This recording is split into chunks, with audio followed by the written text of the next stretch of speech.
finally time to finish the UTE. My son is 6, and ever since he was born, I've been on a bit of a hunt to create and find the ultimate dad bike. I've done a few different iterations of it, and there's a few that I've done on this channel as well, and I've nailed it a few times, to be fair, but there was always something, especially when my daughter was born, I needed something bigger. I think originally I started actually talking about it on Instagram, saying that I wanted something bigger, something I can carry 2 kids on it quite easily, but also have still room to like put luggage and whatever else on it. And someone introduced me to the KONA UTE. Fast forward several months of looking and searching, I can't remember exactly who it was. I believe it was a guy called Adam, maybe? Adam rings a bell? But somebody on my Instagram sent me a link to this one. Actually turned out to be someone who follows the channel as well, who owns this bike, and as you can see, they were into tinkering and modifying and changing things as well. So they painted it, changed a few things on it, did a load of stuff to it, but didn't really use it anymore, so they put it up for sale. That's when I rolled up, purchased it, brought it home, stripped it down, and then started working on it. Job 1 was I wanted to repaint it, do it something really bright, do something kind of wild. First things first, I did have to strip all the paint off. That took some time. I did use a couple of techniques. I used some paint stripper, things like that, sanders, all sorts of stuff. But then finally got to the point where I could start painting. I think I did a poll in the end on my Instagram of like what paint I should use or what colour I should do it, and most of you agreed with what I was suggesting, which was like a luminous colours. At the end of the day, this is a dad bike, it's for ferrying around children. I wanted it to be as vibrant and visible as possible, so I went fully luminous pink, day glow yellow, and maybe a bit of green in there or something. I can't remember exactly which colours I used, but I used a bunch of different colours, and it came out really nice. I kept a nice bit in the middle of the polished aluminium. I was going to say aluminum then, I've been watching too many American speaking videos. Aluminium. Sorry if I just upset all my American followers. But all in all, very, very happy with it. It came out perfectly. Now this happened just over a year ago. I think it was like September 23 sort of time that I bought it and started working on it. The reason that it didn't get finished was 2 reasons. One, the headset, or the crown race for the headset, I couldn't get it off the fork to save my life. Tried a bunch of things, just couldn't do it. So I ordered a fork, like a crown race removal tool, and then just never got round to actually doing it. And the main reason was the second reason, which is I bought a cargo bike. The reason I bought the cargo bike at the time was 1, found a really cheap one, or cheap one. They're really stupid expensive cargo bikes, but the main reason was the fact that my daughter was like 1.5, like very young still, and I didn't like the idea of putting her out on all the elements on the back of a bike. So I figured if we can get like a sheltered cargo bike, that would keep her a bit more protected until she's a bit tougher and stuff.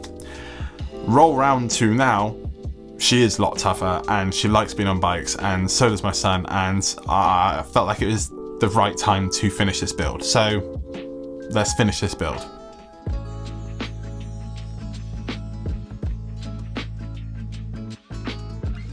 As you can see from those cobwebs, this thing's been sat in the shed for, well, a year basically. There are some scratches. I just put other stuff on it really, but all in all it's absolutely fine. If it was perfect, it wouldn't be one of my bikes, would it? So I don't care. Naturally, I took the hanger off and put it in a very safe place. So safe that I can't find it now. I kind of went out on a limb, did a bit of research and ordered a hanger, and luckily it was the right size. Next on the agenda was that crown race. I was pretty nervous going into this. You can see how pitted it is. It needs to happen. I wasn't sure if it was going to come off, and I might end up chipping away the paint, so let's give it a go.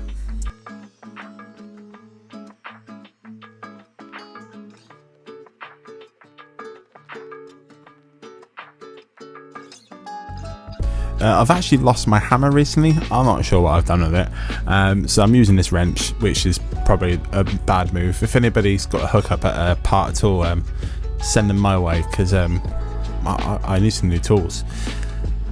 But as you can see, this isn't going very well at all. You should be able to tighten this enough that it kind of prizes underneath the crown race. You hammer one side of it to kind of help it, and then you can hammer the bottom of it to then push it off. But like I just could not get enough leverage in there. I tried for a very, very long time, but decided before I damaged anything too much, it's probably best taking it down to stayer and getting Sam to help me with it.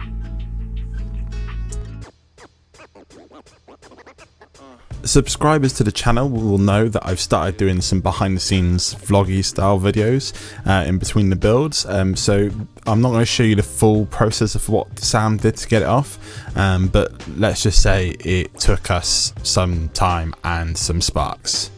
So make sure you subscribe so you don't miss that video, because I'll probably upload that in a few days time. For the purpose of today's video, all we need to know though is that Sam did get it off, so we can continue, starting with the headset itself. So this is the FSA headset. I forget exactly which one it is. It took me a long time to figure out which one I needed as well, because KONA's have got these bloody stupid head tubes, but we found the right one.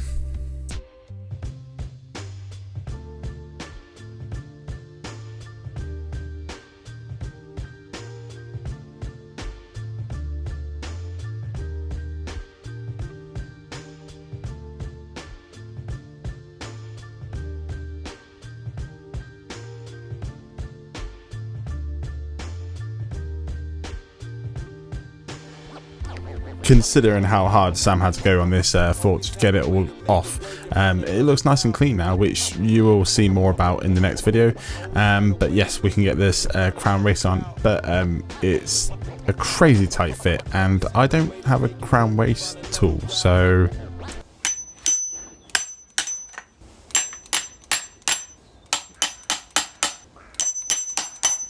if any moment on my channel deserves a sticker, it's this one. Now, I'm very proud of building my bikes in my back garden. I don't have a big fancy shed or a garage or a workshop. I do it all on the grass generally, and in the winter it just turns to mud because I'm trampling around on it. That's another story. It's the reason I did create this sticker though, the Backyard Mechanic. It's what I do, and I like to think a lot of you guys do that as well, so that's why the sticker exists. If you are interested in this sticker, you can pick them up on spray.bike.com, including the very, very famous and probably one of the first stickers I ever released, which is the Save Old Bikes, which is exactly what we're doing today. It was a battered old bike that needed some saving, and that's what we've done. So both of these stickers will be going on it by the time I finished. And they can on your bike too, saveoldbikes.com. Now you're going to be able to see, if you watch them close enough, that I'm not greasing the headset. That's not for some weird choice, that is because I took my grease to Sam's the other day and left it there. So this is very much more mock-up than complete build currently at this stage. So I'm putting it together so I can get all the parts together and whatever else, and then I'll have to pop it back out and grease it before I finish it completely, which is annoying, really annoying. I actually went through the shed to see if I could find some old grease, you know, half empty tubes and stuff just to get enough in there. I can't find anything, so yeah, that was well annoying. You've probably spotted the weird black spacer that I've added as well. That is for a kids ride shotgun seats that I will be doing on a video on that very soon. It's their new pro version and it is well good. So yes, that's why that's on there. But yeah, I think that looks wild, but in a good way. Naturally, I only have 26-inch wheels apart from a couple of sets, so I did need to get some wheels built up. Udit was super helpful and did her amazing work on some Halo SAS rims, and then these tanky hubs, which are from AliExpress. They had a lot of good reviews and they were in my budget, so that's what we did.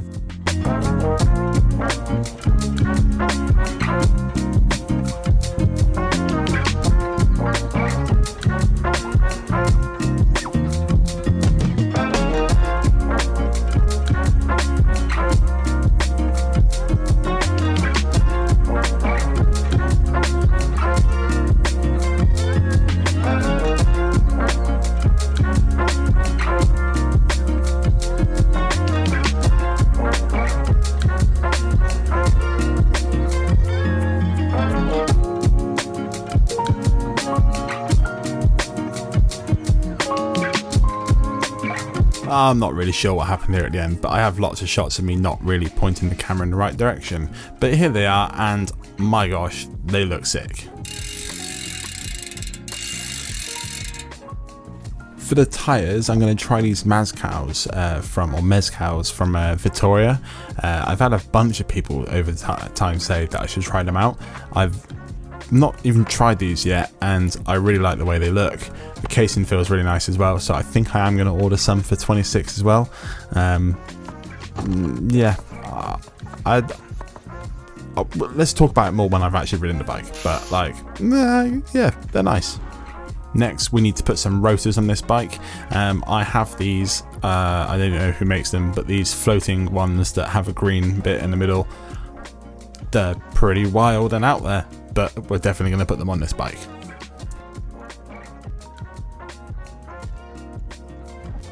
Wasn't sure what the drivetrain was going to be when I first started building it and putting it together, but then it occurred to me that I'm going to be loading up with children and my children, by the way, but loading up with my kids and luggage and just stuff. So I figured get some big range on it would be a good idea.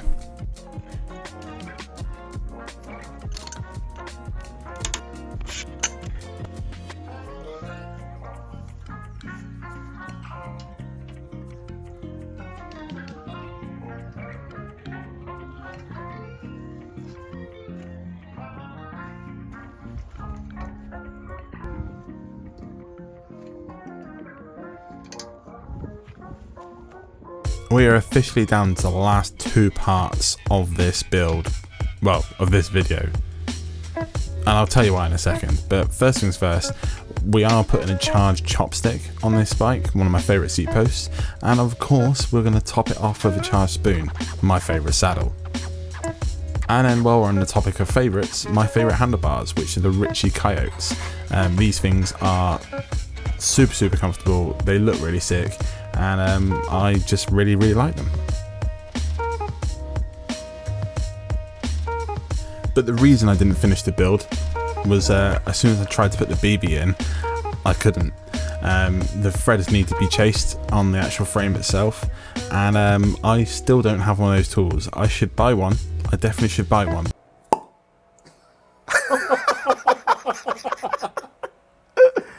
So what I had to do was stop for the day, and when I next get a chance, I'll go and get Sam to help me out with it. Don't worry though, I will be finishing the build next week, so next weekend's video will hopefully be the finished build. But for now, let's see how we got on.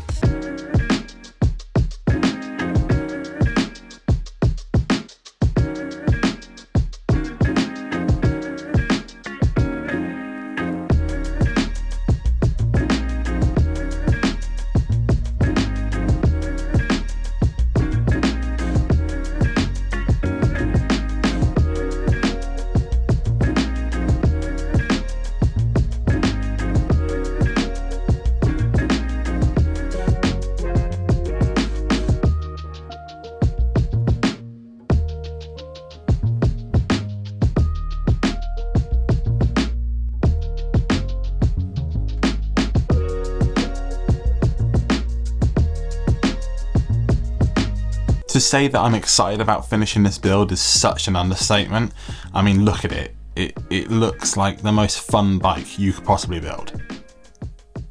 I should probably calm down a little bit. Like, it's going to be fun to ride. Sorry to disappoint you though, if you were hoping for a full build. I was also hoping that I'd finish this bike today. I had some plans to actually ride it over the weekend, and I have to ride other bikes now. Boo-hoo. But I will build this or finish this bike very soon. Sam's already said he'll help me chase the threads and stuff, so I'm going to pack up the last couple of bits that I need to do on it, which essentially is just putting the drivetrain on and the brakes. It won't actually take long. I've just jinxed it massively, haven't I? But it won't actually take long to finish, so it should be chill. I also have another bike that I'm going to be building for my wife, which is just down there. I'm not going to tell you anything about it. It's very fun. So that's going to probably start getting built next week as well. So lots to come.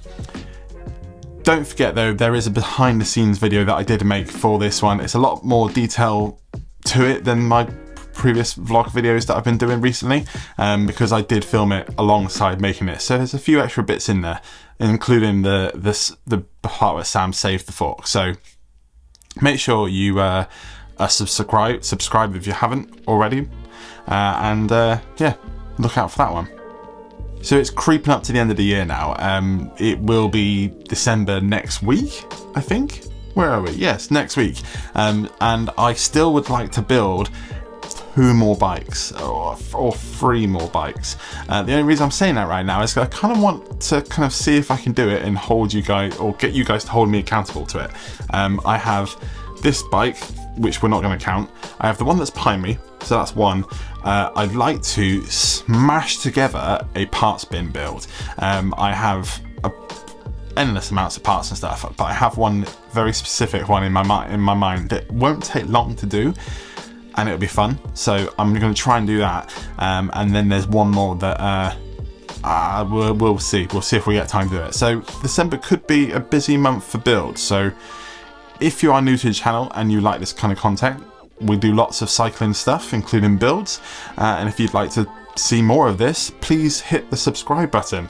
It's absolutely free, it helps me out a bunch, and I make videos for you every week. And if you cannot wait till the next video, that one there is a particularly good one.